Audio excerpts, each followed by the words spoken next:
ಇವತ್ತು ಬಂದಿದ್ದೀವಿ ನೀರು ಸುಮ್ಮನೆ ನೋಡೋಣ ಅಂತ ಹೋಗ್ತಾ ಇದ್ದೀನಿ ಅಷ್ಟೇ.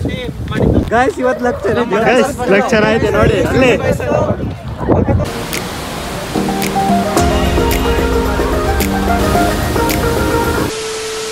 ಎಲ್ರಿಗೂ ನಮಸ್ಕಾರ, welcome back to my YouTube channel. ನಾವು ನೋಡೋಕೆ ಬಂದಿರೋ ಪ್ಲೇಸ್ ಬಂದ್ಬಿಟ್ಟು ಇವತ್ತು ಹೇಮಾವತಿ ಗೊರೂರು ಡ್ಯಾಮ್ ಬಂದ್ಬಿಟ್ಟು ನಮ್ಮ ಹಾಸನದಿಂದ 25 ಕಿಲೋಮೀಟರ್ ಇದೆ. ನಾಳೆ ಬರೋದೇ ಸರಿ ಇಲ್ಲ ಗಾಯ್ಸ್, ಮಳೆನೇ ಇಲ್ಲ ಗಾಯ್ಸ್, ನೀರೇ ಇಲ್ಲ.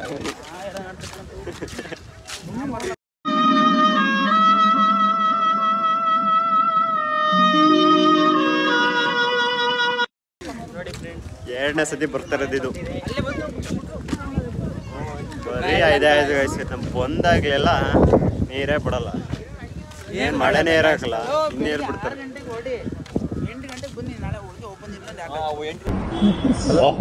ನನ್ನ ಮೇಲೆ ಆಣೆ ಇಟ್ಟಳು, ನನ್ನ ಮೇಲೆ ಆಣೆ ಇಟ್ಟಳು.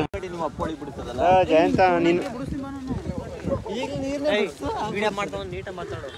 ನೀನು ಹೇಳ್ಬೇಕು, ನಿನ್ನಿಂದ ಕಂಡ ನಾವು ಮಾಡು ಗಾಯ್ಸ್. ಇವನ್ ಮಾತ್ರ ನಮ್ಗೆ ಬಂದ ಗಾಯ್ಸ್, ನಾವು ಈ ವ್ಯಕ್ತಿ ಗಾಯ್ಸ್, ಇದು ಅನ್ಯಾಯ ಅಲ್ವಾ, ಮೋಸ ಅಲ್ವಾ, ಮಹಾ ದ್ರೋಹ, ಇದು ದ್ರೋಹ. ನೋಡಿ ಗಾಯ್ಸ್, ಕಸ ಗುಡ್ಸೋ ಜೊತೆ ಬಂದಿದ್ದೀವಿ ಗಾಯ್ಸ್. ಅನ್ನಿಸ್ತದ ನೋಡಿದ್ರೆ, ನನ್ನ ನೋಡಿದ್ರೆ ನಿಮ್ಗೆ ಆ ಥರ ಯಾವ್ದು ಅನ್ನಿಸ್ತದ? ಆ ಥರ ಅನ್ಸುತ್ತೆ ಏನಾದ್ರು? ಪೊಲೀಸ್ ಅನ್ನಲ್ಲ ಗಾಯ್ಸ್, ನಿಂತರ ತಪ್ಪಾಗಿರೋರ್ನೆಲ್ಲ. ಈ ರೀತಿ ಸುಮ್ಮನೆ ಏನೇನೋ ಅಪಪ್ರಚಾರಗಳು ಮಾಡ್ಕೊಂಡು ಆರೋಪಗಳು ಮಾಡ್ಕೊಂಡು ಹೋಗ್ತಕ್ಕಂಥದ್ದು ಸೂಕ್ತ ಅಲ್ಲ. ನಾನೇ ಪಾಪ ಸೇರ್ ಮಾಡ್ತೀನಿ ಅಂದ ಕರ್ಕ ಬಂದೆ, ಬೇಡ ಬಾರಲ್ಲ ಮನೆಗೆ ಹೋಗಿ ತೋರಿಸ್ದ. ಬಳಿ ಕೋಲಿಲ್ಲ, ಬರೀ ಆಚೆನೆ ನಾಯಿ ಎಲ್ಲ ತೋರಿಸ್ದ.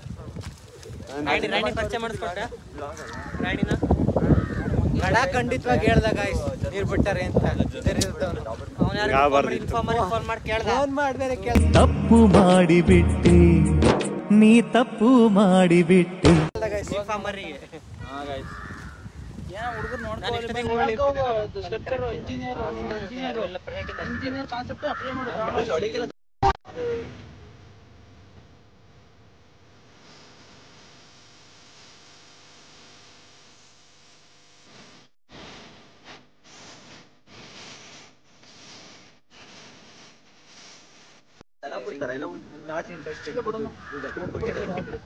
ನೋಡ್ತೀವಿ ಮಳೆ ಬರುತ್ತಾ ಇಲ್ವಾ ಅಂತ ಕಾಯ್ತೀವಿ. ಒಂದು ಅರ್ಧ ಗಂಟೆ ಕಾಯೋಣ, ಕಾಯ್ಬಿಟ್ಟು ಮತ್ತೆ ಗಾಯ್ಸ್ ಅಲ್ಲಿ ಕಾಲಿಗೆ ಬಿದ್ಬಿಟ್ಟು ನೀರು ಬಿಡಿಸ್ಕೊಂಡು ಬಂದಿ ಗಾಯ್ಸ್. ಅವತ್ತು ಹಿಂಗೆ ಕಡ್ಲ ಹಂಗ ನೀರ್ ಬರೋದು ಲೀಕೇಜು, ಕೂಗರು ಹೊಸಿ ಕೂಗ್ತಿರ್ತೀರ. There is no chance.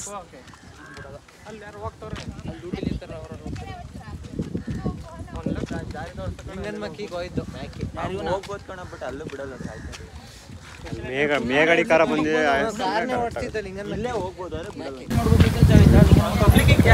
ಇವತ್ತು ಬಂದಿದ್ದೀವಿ ನೀರು ಸುಮ್ಮನೆ ನೋಡೋಣ ಅಂತ ಹೋಗ್ತಾ ಇದ್ದೀನಿ ಅಷ್ಟೇ.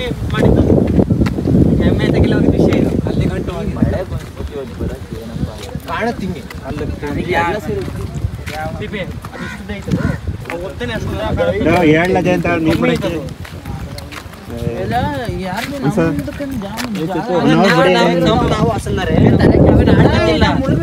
ಗಾಯ್ಸ್ ಇವತ್ತು ಲೆಕ್ಚರ್ ಆಯ್ತು ನೋಡಿ ಅಲ್ಲಿ.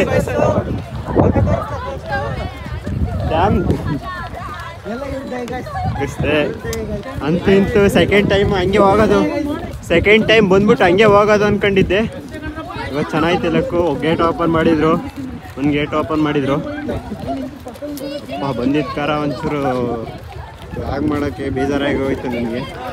ಬಂದಿದ್ದಕ್ಕೆ ಇದಾಯ್ತು ಅಂದ್ಬಿಟ್ಟೆ. ಇವರೇ ಬಂದಿರೋದು, ಒಂದು ಟ್ಯಾಂಕ್ಸು ಇಲ್ಲ, ಒಂದು ಹಾಯಿ ಇಲ್ಲ, ಒಂದು ಬಾಯಿ ಇಲ್ಲ, ಇಷ್ಟೇ. ಇದೇ ನಮ್ಮ ಕರ್ನಾಟಕ, ಇದೇ ನಮ್ಮ ಪ್ರಪಂಚ.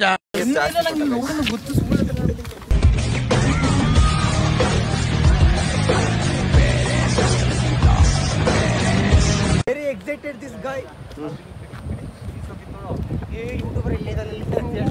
ಯಾವಾಗ ಈ ಕಡೆ ಎರಡನೇದು, ಇಲ್ಲಿಂದ ಎರಡನೇದು.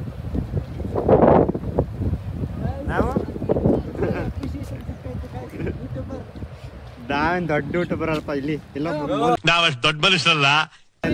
ಎಲ್ಲರೂ ಒಂದೊಂದೇ ಮಕ್ಕಳೇ ಮುಂದಿನ ಪ್ರಜೆಗಳು. No comments, no comments.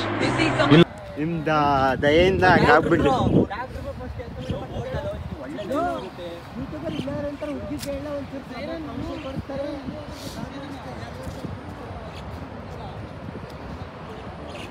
ಬಿಟ್ರು ಇನ್ನೇನು ಸ್ವಲ್ಪ ದೂರ ನಡ್ಕೊ ಹೋದ್ರೆ ಇದೊಂದು 1.5 ಕಿಲೋಮೀಟರ್ ಆಗುತ್ತೆ. ನಡ್ಕೊಂಬಂದ್ರೆ ಡ್ಯಾಮ್ ಹತ್ರ ಬರ್ಬೋದು ನೀವು ಆರಾಮಾಗಿ. ಎಂತ ಡ್ಯಾಮ್ ಬಗ್ಗೆ ಏನು ಗೊತ್ತಾ ನಿಮ್ಗೆ ಒಂಚೂರು information? This is our guide. Next he will go into explain ಈ ವರ್ತ್ 24 ಎಕರೆ. ಇದು ಡ್ಯಾಮ್ 1979ರಲ್ಲಿ ಡ್ಯಾಮ್ ನ ಕನ್ಸ್ಟ್ರಕ್ಟ್ ಮಾಡ್ತಾರೆ ಹೇಮಾವತಿ ನದಿಗೆ. ಇದರ ಉಗಮ ಸ್ಥಾನ ಬಂದ್ಬಿಟ್ಟು ಚಿಕ್ಕಮಂಗ್ಳೂರು ಜಿಲ್ಲೆಯಲ್ಲಿ ಅದೇನೋ ಜಾವಳಿ ಅಂತ, ಅಲ್ಲಿ ಇದ್ರ ಉಗಮ ಸ್ಥಾನ. ಈ ಡ್ಯಾಮ್ ಹೈಟ್ ಬಂದ್ಬಿಟ್ಟು ಎಷ್ಟು ಅಂದ್ರೆ 58 ಮೀಟ್ರು ಲೆಂತ್ ಬಂದ್ಬಿಟ್ಟು 4692 ಲೆಂತ್ ಬಂದ್ಬಿಟ್ಟು. ಮತ್ತು ಇದ್ರದ್ದು ಕೆಪಾಸಿಟಿ ಬಂದ್ಬಿಟ್ಟು ಡ್ಯಾಮ್ನ ಕೆಪಾಸಿಟಿ 37 TMC ಫೀಟ್ ನೀರನ್ನು ಇದ್ರಲ್ಲಿ ಸ್ಟೋರ್ ಮಾಡ್ಬೋದು. ಬಯಟ್ ಅಲ್ಲ ನೋಡ್ಕೊ ಬಂದಿರೋದು. ಎಕ್ಸಾಮ್ಗಾರು ಹಿಂಗ್ ಪ್ರಿಪೇರ್ ಆಗಿದ್ದೀರಿ ಎಲ್ಲಾದ್ರೂ ಎಲ್ಲ ಮಾತಾಡ್ಬೇಡಿ ಬಿಡಿ. ನೋಡಿ ಯಾವತ್ತೇ ಆಗ್ಲಿ ಇಂಥ ವಿಷಯಗಳು ಮಾತಾಡೋದಷ್ಟು ಬೆಳೀತದೆ. ನಾನು ಮುಂಚೆಯಿಂದ ಹೇಳಿದ್ದೀನಿ ಕೆಲವೆಲ್ಲ ಜಾಸ್ತಿ ಎನ್ಕರೇಜ್ ಮಾಡಬಾರ್ದು. ಅದಕ್ಕೆ ವಿಕಿಪೀಡಿಯಾದಲ್ಲಿ ನೋಡ್ಕೊಂಡ್ ಬಂದಿರೋದು. ಸಾರಿ ಬ್ರೋ, ನಿಮಗೋಸ್ಕರನೇ ಅಫಿಷಿಯಲಿ ಹೋಗ್ತಾರೆ. ನೀವಲ್ಲಿ ಬರಲ್ಲ ಅನ್ನೋದು ಗೊತ್ತು. ನಾನು ಬರಲ್ಲ ಕಣಪ್ಪ. ನಾನು ಬರಲ್ಲ. ಎಲ್ಲಿಗೆ ಬರಲ್ವಾ? ನಾನು ಒಳ್ಳೆ ವಿಡಿಯೋ ಮಾಡ್ಕೋಬೇಕು. ಗೊತ್ತಾ ಫಾರ್ಮಸ್ ಇಲ್ಲಿಂದ ಹಿಂಗೆ 1 ಕಿಲೋಮೀಟರ್ ನಡ್ಕೋದ್ರೆ ಹೇಳ್ಬೋದು. ಅಲ್ಲೇ ನೋಡಿ, ಅದೇ ಮೇನ್ ಅಲ್ಲಿ ಅದೊಂದು ಇರಿಗೇಷನ್ ಕಾಣಿಸ್ತಿದೆ. ಇರಿಗೇಷನ್ ಗೇಟ್ ಓಪನಿಂಗ್ ಎಲ್ಲಿ ಏನು ಇರಿಗೇಷನ್ ಗೇಟ್ ಓಪನಿಂಗ್ ಇರಿಗೇಷನ್ ಸಿಸ್ಟಮ್ಗೆ ಈ ಕಡೆ ಒಂದು ಲೆಫ್ಟ್ ಒಂದು ರೈಟ್ ಬಂದಿದೆ. ಇದೀಗ ಕರ್ಕೊಂಡು ಕೆರೆಸ್ ಅಲ್ವಾ? ಕಾವೇರಿ ನದಿ ಸೇಮ್ ಇದೇ ಥರದಲ್ಲಿ ಲೆಫ್ಟ್ ಸೈಡ್ ಐತೆ. ಅದು ಚಾನಲ್ಗಳು ನೀರು ಬಿಡೋದು. ಜಯ ಒಂಚೂರು ನೋಡ, ರಿಕ್ವೆಸ್ಟ್ ಮಾಡ ಮೇಲೆ ಹೋಗಿ ಬರೋಣ.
ಮೇಲ್ಗಡೆ ಅವರಲ್ಲ ಅವರು